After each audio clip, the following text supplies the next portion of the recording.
Hey there, viewers, and welcome back to the Self-Made Auto Channel. So we're outside, little Sheba here, sitting in my red Hondoo, getting ready to go home. On the way to work, was it yesterday, I suppose it was. I was driving along and I noticed, we got good heat, temperature gauge is up, but when I'm driving, I just happened to catch out of the corner of my eye, the temperature gauge dropped right down to cold, and then it came back up to about half gauge. I'm like, well, that's kind of odd. Experience tells me that the coolant sensors on these Hondoos, they run to the ECM, and then the ECM takes that data and sends it out through the network wherever it needs to go. And one of those places is to the coolant indicator on the dash, your engine temperature indicator. So immediately I thought, well, there's something kind of wonky going on with this coolant sensor, and then lo and behold, the money light comes on with your classic P0128. So I thought we'd take this time, hopefully it acts up again today, and take a look at some data and see, can we watch this coolant sensor drop out? Hopefully it does again, and see a little bit of value of looking at some freeze frame data too. That way there, one of these cars doesn't come into your shop with a P0128 insufficient coolant temp. You wing a thermostat in it, no testing, and all of a sudden it comes back and bites you the next day. So we're going to avoid that. Whoa, too many buttons here. So I just grabbed the launch. We'll use that. Turn the wipers off. We will shut the heater off. We'll select Hondoo here. We'll get her pulled up. What do you think, Sheba? You just want to go home. You don't care, do you? Don't lick the camera. Come on, you ding dong. So let's load up. I don't know if we can read freeze frame data in the OEM info or not, but we're about to find out. If not, we'll pop over to the OBD2 side of it, which would actually be the smarter thing to do in this case. That way we don't have to worry about substituted values, which you will find on the OEM side of some tools. Just had a Mini Cooper in the other day. Cooling fan or engine coolant temp codes. You go in there and look at engine coolant temp data, and it was spot on the money. It was like 70 degrees or whatever, but the fans are on high, the code's there. You go to OBD2 data, and it was at -40. So a little word to the wise there. We're going to read the codes. Should be at 128, so we have that P0128 thermostat range performance, and it is a current code. Now we'll see. Oops. Pop here. We want to go to the freeze frame data because this is where you can learn quite a bit. Let's see. I don't know if it has engine run time. So we can see here the engine coolant temp at the point of failure was 10 degrees. Now if we look at code setting criteria, we'll notice that it doesn't even test it when it's that low. So that should be a big clue. The other thing we can look at here is ambient air temp. I don't know if they're going to have it. Let's see. At this point, it would be a good time to talk to your customer too, which is odd. Oh yeah, here we go. Intake air temp, 50 degrees. Kind of odd to have 50 degree intake air temp and 10 degree coolant temp. So that should be a big clue for you also. Unfortunately, it does not save engine runtime. So let that be a big clue. Now I will say this, I did check the freeze frame data before, and it must have been a different failure, but it was showing -18 degrees. So that's something to keep in mind, considering the day it happened, it was, 30 degrees. So what we're going to do, we're just going to pull up engine coolant temp is all we want. I haven't started the vehicle yet. Obviously engine coolant temp, RPM, and I don't know, we'll get intake air temp, I guess. I don't know which one's which here.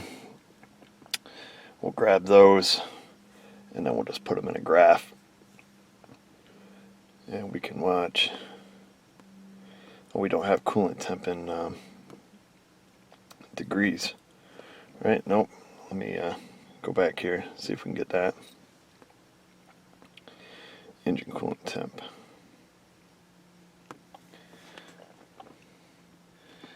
Let's see, there's that. We'll graph it, engine coolant temp. And what we're going to do is we're going to watch this graph. We're going to start it. I think I'll fire it up right now. Cold start. Should have made a cold start video. Of course, you can probably see, well, no, you can't see, can you? The money light sits on over there. And we're just going to let it go through a full warm-up cycle. I won't bore you guys to death with it.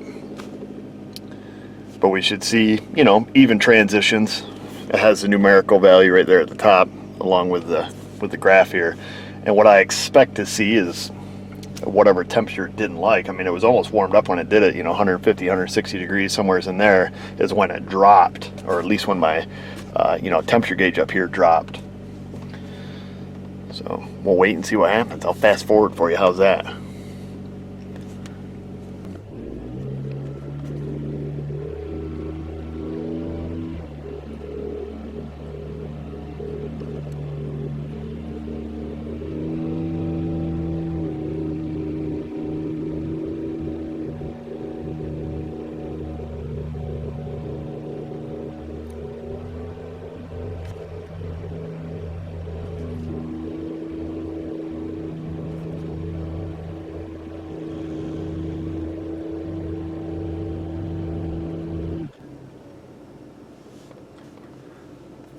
Bingo was his name, oh.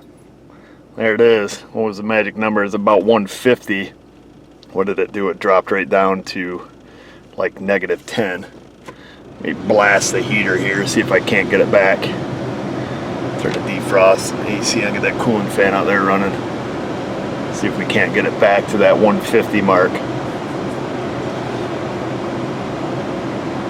Well, that's what we needed to see. It was a pretty brief period right there. A few seconds. Alright, temperature's dropping. 149. Usually it's a, you know, kind of like a bad spot in a thermistor that actually does it. Just want to see, we're run the heater here, suck some heat out of it.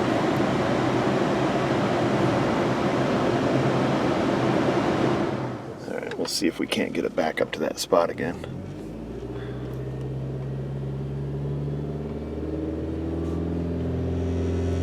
Just out of curiosity, see if it is around about in the same spot. Typically when you find these dead, it's usually around the same spot. It's like one specific temperature it just doesn't like.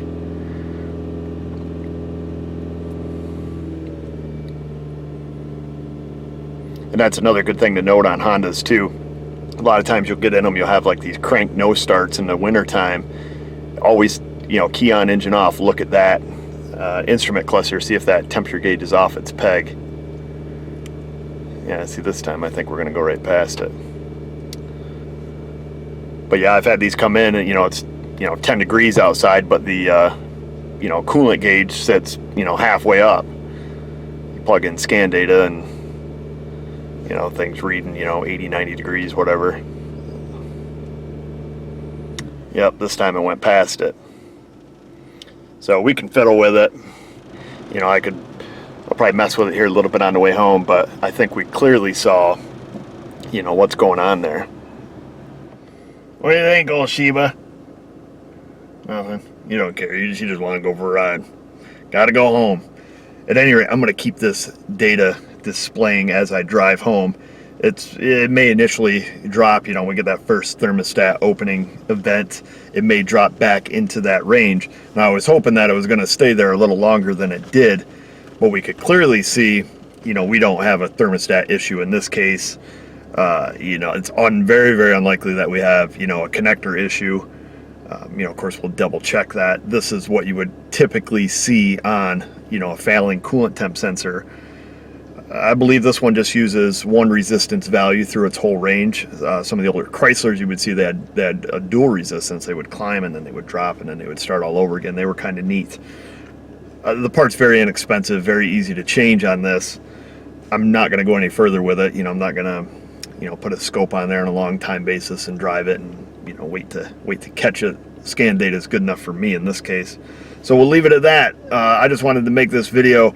So if a vehicle comes in, particularly these Hondas, they come in with a P0128, don't just wing a thermostat at it. Look at the freeze frame data, see if it makes sense.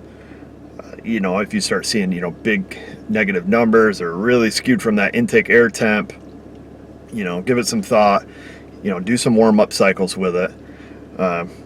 You know, make sure it's not this coolant temp sensor, pretty common problem. So at any rate, Miss Sheba's down here, she wants to go home. and I think I'm gonna go home too. Find us on our socials, Google+, Facebook, Patreon, subscribe, you know the drill. And just remember, viewers, if I can do it, you can do it. Thanks for watching.